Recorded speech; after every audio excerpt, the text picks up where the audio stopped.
south, east, west, the rim arounds, the clean, the way they can pick up a puck clean on a wraparound and get it back to the middle of the ice. And it's really led for me by the three guys up the middle in Barkov, Bennett, and Lundell. Like, no one can touch that middle of the ice. And that's where the domination starts for me, is those three guys and their high IQ, especially when it comes to moving the puck. It's a great point, and they have the heaviness, they have the girth. And when I say heavy, I mean they have. I mean, when Barkov gets the puck, I don't know what the numbers are, Borny, but probably when he has the puck, it's probably pretty damn hard to get the puck off of him. Yeah. So, I mean, he's big body. Lundell has gone to another level here. Marchand has made. He's played terrific for him, and that line, Losterinen and Lundell and Marchand, they've been just absolutely dynamite as a so-called third line, but they're slotted in an absolute perfect spot. Guys are always banged up, and we understand that, but you need those other guys to be able to step up and have games and have a game and a half, and it seems like every time that they need one, somebody is able to do that. So, I mean, it's a great point, the center ice position. You got to be strong down the middle. We know that. Defenseman through the center ice, and then you can work yourself out from there. But those guys are all pretty big bodies, and we know the playoff that Sam. Right now, Sam Bennett's the favorite to win the Calder Trophy. Or, I'm sorry, the Conn Smythe Trophy. Sorry, yeah, the MVP.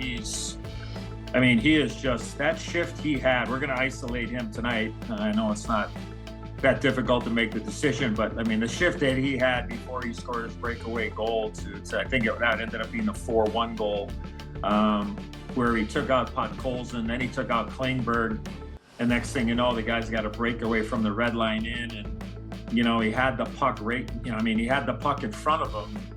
And I always tell young hockey players when I work with them is that if you can get the puck to the side, it keeps the goaltender a little bit more honest, because you could pull the trigger at any time when it's off your hip or it's in front of you, right? I mean, right at your skate. So, I was left-handed.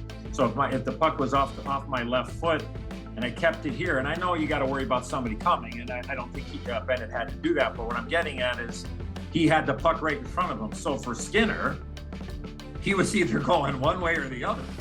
If that puck is here, he could shoot it. He could fake, go this way. He could fake and go that way. He had three options. And I think Skinner, he guessed. That's just my opinion. I just think that when he was here, he thought he was going to maybe go to, Skinner's left, and he ended up going back and all in one motion, a quick little backhand and then a shovel, and then he just buried it up top. That was a shift. That was crazy. That's Sam Bennett. And, it's just the middle of the ice, to your point, Kipper, and well taken. That they're pretty damn good, and it's tough to find a center ice that they have. And look, I go back to the fourth line again. When Nosek, Gadjevich, and Greer are playing together, they were really effective late in the Toronto series, because I think that's where they made the change. I think it was early in the Toronto series where they put those guys together. And then against Carolina, I don't remember which games the guys were banged up a little bit, but like that, they're an effective line. Paul Maurice told me his plan was to, get that fourth line compared to earlier in this series, because Greer didn't play. He'd like to get them 2 to 3 more minutes in a game, and that's a lot of hockey. That's 5 shifts, 4 shifts, 6 shifts. So they got depth up and down the forward unit. Last one for me, Edzo, just quick. If the Oilers are to come back and win this Stanley Cup, is it more than McDavid, Draisaitl, or is it just those guys got to be the best guys? Can I say both? Yeah, go ahead. There's no rules. I think it's got to be both. Okay. I expect both those guys to have a great game tonight. Now, whether or not they score or not, I don't know. But I think they're going to generate some chances and they're going to get some looks. But they do. We know that they have, that being Edmonton, they got guys banged up, and that's just the reality of it. Yep. Just like Florida does. But they need their depth. They need somebody to step up. I will say this: I am surprised. I like the way that John Klingberg has played. To be honest with you, I thought he was I thought he was pretty good in both the first 2 games of the Cup final. I did. I don't know look at the numbers and all that. I'm just saying, I test what I saw in the building. He has that ability to avoid contact, take away the forecheck, make a play on somebody's stick. So I am maybe he's banged up. I don't know, but I just think that that's a little bit bigger of a loss in my opinion. Yep.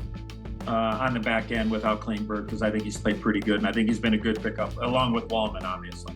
So just to follow up one quick one before we let you go here on 97 and 29.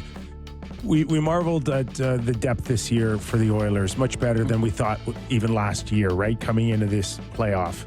If the depth around McDavid and Draisaitl, they don't get off to a good start tonight, is there a danger that McDavid and Draisaitl take it upon themselves more as individuals to change it, and we see that, you know, that those 2 guys now are in a position, if I don't do it myself, then it doesn't get done once again? Are you saying by themselves when they're together? Do we see more individual efforts? Do we see Connor taking it upon himself, you know, with these dynamic rushes, or many occasions going 1 versus 2 or 1 on 3? And, you know, do we see those guys feel the pressure of carrying it more if the depth around them doesn't step up? Yeah, I mean, I think it's just human nature, because if anybody can do it, they could do it. I mean, you can draw a penalty maybe, and then all of a sudden, you know, you get a power play and you put a crooked for up on the board. So the really interesting dynamic for me is that when Coach Knobloch does load up with the big boys, and I'm not saying coming off a penalty, I'm not talking about that, or going into a TV timeout, because that's expected, is when they do load up, or if they fall behind. I mean, look, you're ready for every scenario. If you fall behind a couple of goals and you don't have a lot going, and they do go together, you like somebody, the depth, and somebody's got to step up in a big way. So I think that it's just human nature, especially with 2. I mean, obviously Connor's the greatest, but I mean, Leon, you can put where you want to put him. You want to put him top 3, okay. After Connor, great. Whatever the number is, like, he has that ability to take the game over and do what he does. The one last thing I will say quickly is I thought Adam Henrique. I'm looking at Adam Henrique to be a key guy tonight. I thought he had himself a sneaky good game the other night offensively. I thought he was very noticeable. So maybe he's got some traction here. So I'm going to keep an eye on Adam Henrique. He's my X factor tonight for the Oilers. Enjoy the game tonight, Eddie, and we really appreciate your time here on the show. Thanks for doing this, pal. All right, boys, love you. Talk to you soon. Thanks, Edzo. Appreciate it. TNT, covering the NHL. Guess what? It is game time. Presented by Bet365. Visit the app for the latest odds to find out why it's never ordinary at Bet365. Must be 18 plus, Ontario only. Play responsibly. Couple of numbers for us tonight. Kip, the Oilers are underdogs. Plus 125 if you want to bet on them. Minus 150 for Florida. I think if you believe the Oilers are going to win, there's probably better ways to make your money on that, which is you can bet 2 points for Leon Draisaitl, plus 128, minus 115 for McDavid for 2 points, which is crazy. But